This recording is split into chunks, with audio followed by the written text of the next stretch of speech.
We can also get in a trap when we start to think about purpose in terms of doing exclusively.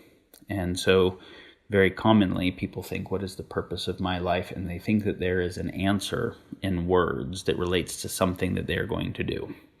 So I'm going to end extreme poverty or prevent AI catastrophe or whatever it is. And of course, if that one doing is their purpose, then every opportunity to relieve suffering or add beauty other than that isn't part of their purpose.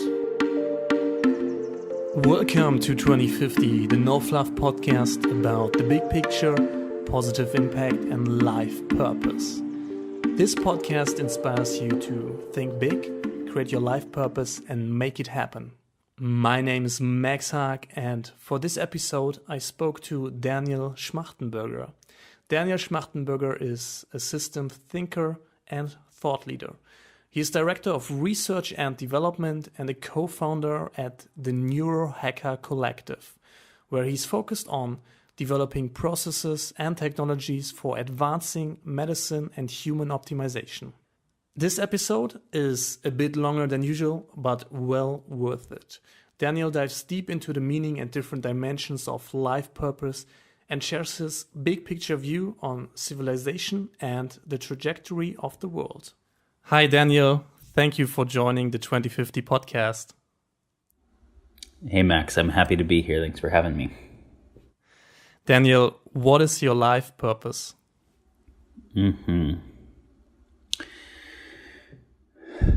I think I'll start with sharing a little bit about how I think about that question, the arc of how I've thought about that question in my life, which is probably going to be more relevant for people than what my particular answer to the question happens to be. As valuable as a question as it is, it's also a problematic one, can be a problematic one. So as a kid, I didn't feel like I could actually make any choice without knowing that because I didn't have the context. So the most trivial choices of what to study or who to play with or what to pay attention to, I'm like, well, what is the ordinating basis for choice for me? What is it that I am making choices towards and why? And so I needed to have a sense of the purpose of my life, to have a sense of the purpose of any decision, to have a sense of a basis to choose. And then to have a sense of the purpose of my life, I felt like I needed a sense of the purpose of life writ large to know what the embedding function that my life was within. And that usually looked like, what is the purpose of human life within the whole? And then even larger, what about life, this thing we call biologic life? And then even deeper, what is the purpose of reality at all, of something rather than nothing? And then, of course, we realized that even the question purpose imports a whole bunch of concepts that may or may not be the right ones. Purpose is an inherently utilitarian concept.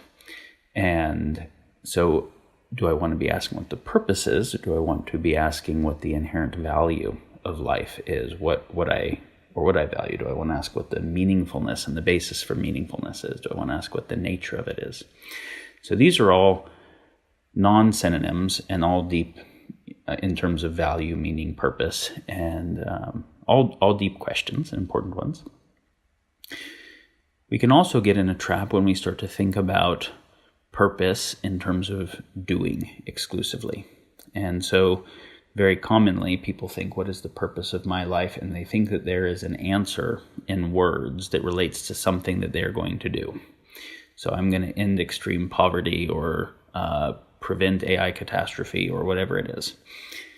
And of course, if that one doing is their purpose, then every opportunity to relieve suffering or add beauty other than that isn't part of their purpose. And that means being present with and loving with their family members isn't their purpose. Being present with opportunities that present themselves that they could contribute to, the piece of trash they walk by on the street. And so we start to realize that one of the other challenges is as soon as I define it, then the outsideness of that, everything that is meaningful outside of that, has been excluded from my sense of purpose, right? So then we start to say, well, what is the purpose of my life, not just at a doing level, but at a being level that all of the doing relates to? And obviously my best understanding of this now might also be quite different than my best understanding of it in the future. So is there an evolutionary process for how I think about this? So with all that as preface, I'm obviously not going to address the question comprehensively on this short conversation. So I'll speak to a few things that are probably underneath the question.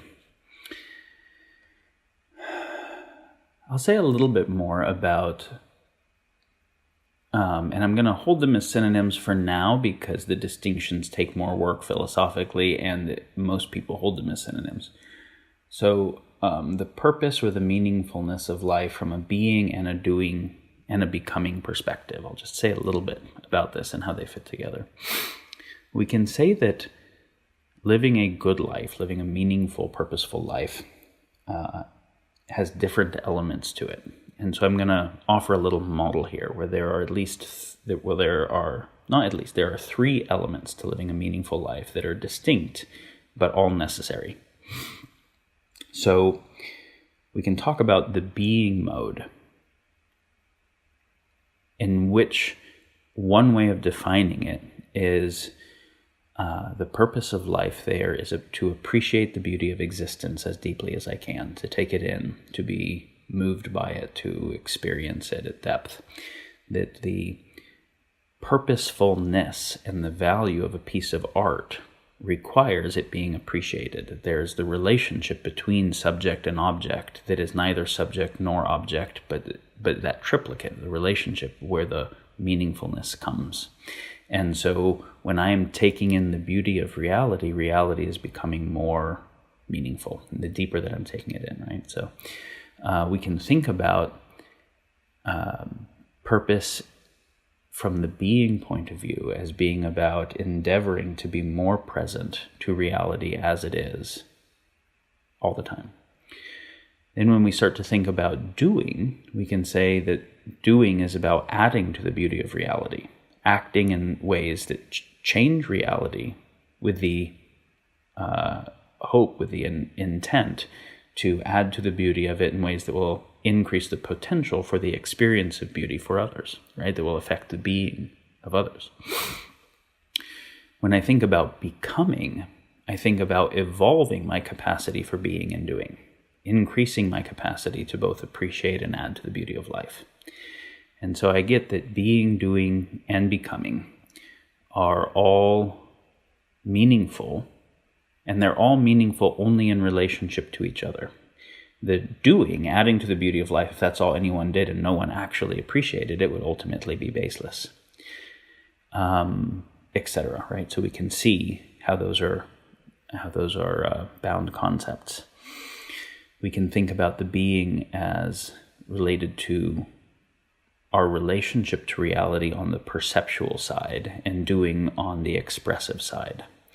We can see the whole thing as our relationship to life with a capital L or reality with a capital R. And so then, to speak about it again in a broad way, I can say my purpose is going to be expressed each moment in terms of how much presence and love and integrity I can show up to life and whatever aspect of life happens to be in front of me each moment and across the arc of my life. And so if I have an idea about what I should be doing that actually makes me less present with what's in front of me and less available to appreciate and serve what's in front of me, that can be a problem. Now, not just the moments of life, but also the arc of life, I want to see how full is my relationship with reality moment by moment, and also across the whole arc of my life, how relevant was it to what was needed for the whole of life during that time. So these are all interesting and I think generally applicable considerations for everyone. If we want to talk about the doing side for me as a specific person, well, it's different in this particular time in the world than it would have been in the past or in the future, because different things are needed, and I have different capabilities than I would have had in those developmental environments, etc. And obviously it's different here than if I was growing up in the Peruvian rainforest. And so what mine is not going to be what anyone else's is in that way, right? So there are generalized things which we spoke about, and then there's also the unique expression of those generalized things. So having the orientation to think about systems and complex systems, that my life brought that orientation to me. And various other capacities, orientations. Doing what I can to help transition civilization from being on a path that is currently self-terminating to a path that is not self-terminating, and that is as supportive of the possibility of purpose and meaning for everyone enduringly into the future, and working on changing the underlying structural dynamics that help make that possible, is what we could say my main sense of purpose at a doing level is. So if you think about your doing level, do you have goals for the year 2050 of what you want to change in the world by then?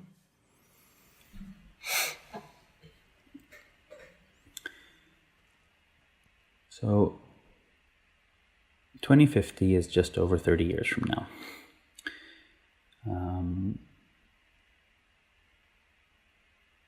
What I would like to see different in the world by then is, first, I think it warrants saying that there are existential risks of us continuing to exist or not, that could play out in less time than that. So it is not a given currently that we make it to 2050. This is an important part of framing that question. There are other existential risks, and catastrophic, not necessarily fully existential, but civilization collapse type risks, that even there are some that could actually play out in that time. There are other ones that might not play out in that time, but we pass critical tipping points where they will inevitably play out after that time, during that time. So one thing by 2050 is I want us to not have experienced civilization collapse or existential risk, and I also want us to not have passed tipping points that are irreversible towards catastrophic or existential risk. And to speak even more broadly, then I would say I want by 2050 that there is a change in the vector, a change in the overall trajectory of the path that civilization is on, from one that is heading towards many different self-termination scenarios, whether we're talking about the 100 different versions of AI apocalypse, or we're talking about World War III, or we're talking about climate change-induced human migration issues that lead to resource wars, or we're talking about collapse of biodiversity, peak nitrogen, peak phosphorus, dead zones in the ocean, etc., or killer drones, or the gazillion different scenarios we have. We have a civilization that is generating all those scenarios at increasing speed and magnitude. Switching off of that path onto a path that is developing all of its technological capacity for omnipositive purposes is what I want to see in the world writ large. Now, if I want to speak to some pretty specific things that people could see by 2050, I want to see a prototype of a new model of civilization, a full stack new civilization model that has in its design categorically solved the generator function of all of the catastrophic and existential risks, and is a civilization model that is not only not moving in the direction of self-termination, but is one that moves in the direction of increasing quality of life and is actually more adaptive than the current civilization. So it becomes a new gravitational basin for everything to flow. And so specifically, this requires new economics, new governance, new law, new jurisprudence and philosophy as a basis of law, new judicial, new medicine, new, all those systems, new infrastructure, and new technology development processes, and new culture and sense of what is meaningful, purposeful, etc., that the system is orienting towards. And all of those interaffect each other. So we're talking about a full stack reboot from an axiom level. And when we think about all of the risks, the existential risks currently, and we say, what do they have in common that is driving all of them? We see things like, well, if we have a rivalrous game, meaning win-lose games, in-group, out-group, team dynamics that are competing in where they cannot both win, then harm definitely happens from that, right? My win requires your loss, so I'm seeking to harm you directly, and we're both trying to extract more resource from the environment or externalize some of our harm to the environment, or indirectly doing that through the harm that happens through war or whatever. So we're harming each other and harming the commons. With exponential technology, which means exponentially increased capacity to affect the world through our choices, then to the degree we're making choices that are directly and or indirectly harm-causing, exponential harm-causing choices self-terminate on a finite playing field. And so for thousands of years of the thing we've called civilization, we have killed people who had different ideas than us as a reasonable way to deal with problems. And we have had unsustainable agriculture that desertified areas that were previously non-desertified. I mean, that's not a new phenomenon. Desertification is a thousands of years old phenomenon. We've extincted species for a long time. So we're not talking about the existential risks that humanity faces now are not different in kind. They're different in magnitude and speed. So solving those, so we say, okay, so exponential tech, which is the fact that we have tech that makes it easier to make better tech, computers that help us make better computers, right? Exponential tech can't be put back in the bag. That's going to keep happening. But exponential tech multiplied by rivalrous game theory self-terminates. Therefore, we have to create anti-rivalrous environments that make us safe stewards of the level of power that exponential technology brings or the human experiment completes.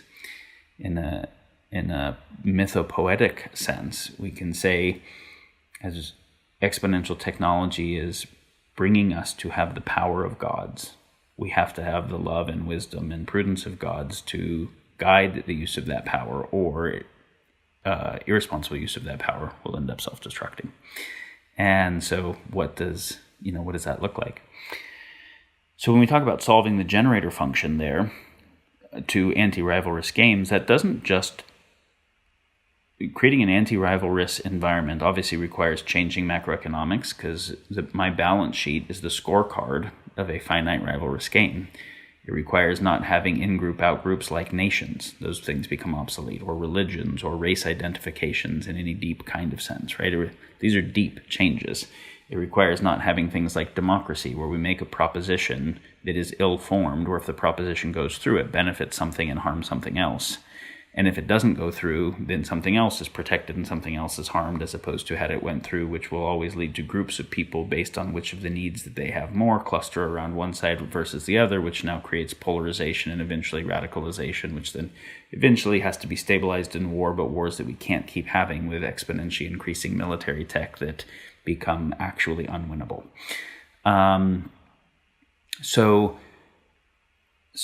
Creating an anti-rivalrous environment is a non-trivial thing. It's this kind of thing humanity's never done, but we have to do something we've never done, because every civilization that we've ever had so far has all collapsed.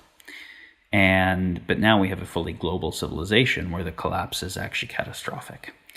And so when Rome fell, it was a lot, but it wasn't the whole world, right? When the Mayans fell, the Inca fell, Mesopotamia, Sumeria, any of those, it wasn't everything. Now we have a fully globalized supply chain economy that is also connected to the biosphere in such deep ways that collapse is really a catastrophic collapse. So given that the system's always failed for these reasons, we have to do something that the world has never done before. We also, though, have increased capacities that the world has never had, and we have to realize them to guide the other capacities that are coming on board. So the reason I'm saying all this is because creating an anti-rival risk environment doesn't only prevent X risk, it also changes the underlying basis of what has sucked about humans for the whole history of humans. Those rival risk bases are why we have fought wars and tortured and hurt the environment, and etc. And we've made whole philosophies around the nature of duality and the mixed bag that humans are, that are really just based on the game theoretic environment we've been in. We can create a different environment that doesn't incentivize, right, harm. Because as long as I am incentivized to do something that is harmful to you, it can't be prevented at scale. But we can actually change that underlying incentive and make it to where your well-being and mine are more tightly coupled, and yours, mine, and the commons are more tightly coupled. This is not communism or socialism or anything that has ever been presented. It's totally new shit that, again, is outside of the scope of what we can talk about today, but we can, if people are interested, we can talk about sometime. There actually are very real paths for how to do this. But in the process of solving the generator function, so that one that I mentioned is one. There are other ones. Solving the generator functions of catastrophic risk, we're also solving the basis of the historical human suck dynamics and bringing about a really radically different humanity. And so, if we have an intentional community today that is trying to prototype some ideals, but they still, to get the computer that we're talking on, have to buy it from Apple, which has to get minerals that came from conflict zones and rainforests over 6 continents and was made in factories where there are nets on the windows so the workers don't commit suicide because the conditions are so shitty. And then our lovely village is still being supported by the tragedy of the whole rest of the thing, right? So until we can actually get a high-tech, closed-loop civilization that does not require import, that is actually more adaptive than the previous civilization, we haven't yet shown we can do that thing. That happens at the scale of a high-tech city-state. City-state meaning it has to be sovereign in law. City meaning that's the minimum kind of scale of self-organization that could actually produce all of its own needs. So by 2050, I want to see a fully operating city-state new civilization model that is anti-rival risks, that has the right relationship between complicated and complex systems, all the other dynamics that we need. And I want to see that having been operating long enough and well enough that the rest of the world is already starting to move in the direction that it is setting an example of. And that means also off of the X-risk path. So if you think about the 2050, the full stack prototype of the city, of the new civilization model, maybe you can give us like a brief overview of how are you going to make that happen? Like, what are you working on right now to move civilization in that direction? Well, what I'm working on right now with a number of other people that are endeavoring similarly is what we started with is really inventorying all of those risk scenarios, catastrophic existential risks, and then looking at what the common generator functions that drive all of them are at a deep level, and then looking at what would a categorical solution to that generator function be, because whether I'm talking about the depletion of phosphorus or the depletion of nitrogen or the depletion of fish or the depletion of old growth forests or the depletion of topsoil, those are all depletion dynamics that are driven by certain things. Whether I'm talking about the excess of CO2 or the excess of nitrogen runoff in dead zones or the excess of mercury in the air or the excess, all those toxicity dynamics, those have something in common. Whether I'm talking about this type of war scenario or that type of war scenario or this type of terrorism scenario, they all have certain types of things in common. We can go to deeper levels of assessment as to what the generator functions are and then say, if I try to solve one of these, but all the other ones are still on course, at most I maybe move the curve of like giving us a few more months. Maybe a couple more years, unless the one I'm doing wasn't actually the first one that hits, in which case it was kind of worthless. So given that the generator functions have so many different expressions, unless we solve them at that level, we don't really move, we don't really change the future possibility state that much. So we've been looking at being able to articulate the generator functions in ways that we can show are complete, meaning that solutions there are not only necessary for civilization making it, but also sufficient.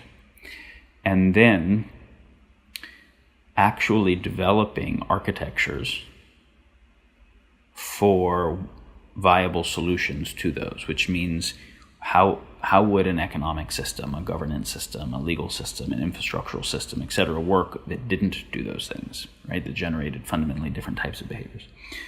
So we've been working basically on this level of understanding the nature of the problem well enough, and then being able to characterize design criteria of a solution, and then starting to develop actual instantiations of solutions that meet those design criteria. Next is starting to prototype them, starting to prototype governance methods that we've developed to see that they do what we think they will and refine them. And then, before we can build a city-state, since it has an economic system that isn't any economic system that's ever been, there's nobody trained in the things that they will need to be trained for how to administer it. Since it would have a governance system, etc., the politicians and lawyers and judges and bankers of this world would have nothing to do in that world. And the corresponding functions don't yet exist. The theory, the people aren't trained on them, so there's a whole new civics, right? There's a whole new set of stuff that people have to be trained on. There's a whole new process to technology design for how to do technology that doesn't cause toxicity issues. There's, an externality. So that means that we have to have a lot of people working on components of it and getting trained in those components, who will then be able to help build the city-state scale and populate it, to begin with. And that it's deep enough training that that'll have to happen in immersive environments, which means communities, villages, places where people are actually together, working on training in these new skills and capacities that will then be able to boot. And those will be not closed loop. They'll still require getting on a Boeing to fly somewhere and buying a computer from Apple, but they will be developing some of the capacities necessary to build a civilization where that won't occur. So we're working on kind of, as best as we can, the full articulation and description of the design criteria that are necessary, so that other people can play with those ideas also and see if those design criteria make sense to them, if they agree with our analysis, and then also work on those things independently, and then start to work on instantiating some of those ideas and then evolving the scale of them towards full-scale prototype, and then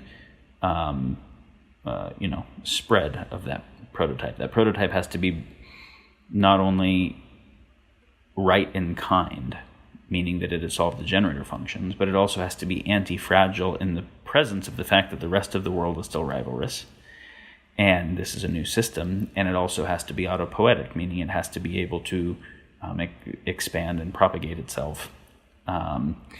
So those are all parts of the design criteria. So those are some of the things that I'm working on now towards those goals. So if our listeners want to support you in your mission, in your purpose, how can people help you? Thank you for that. I don't know, since I don't know what skills and aptitudes and passions and resources they have. One thing I would say is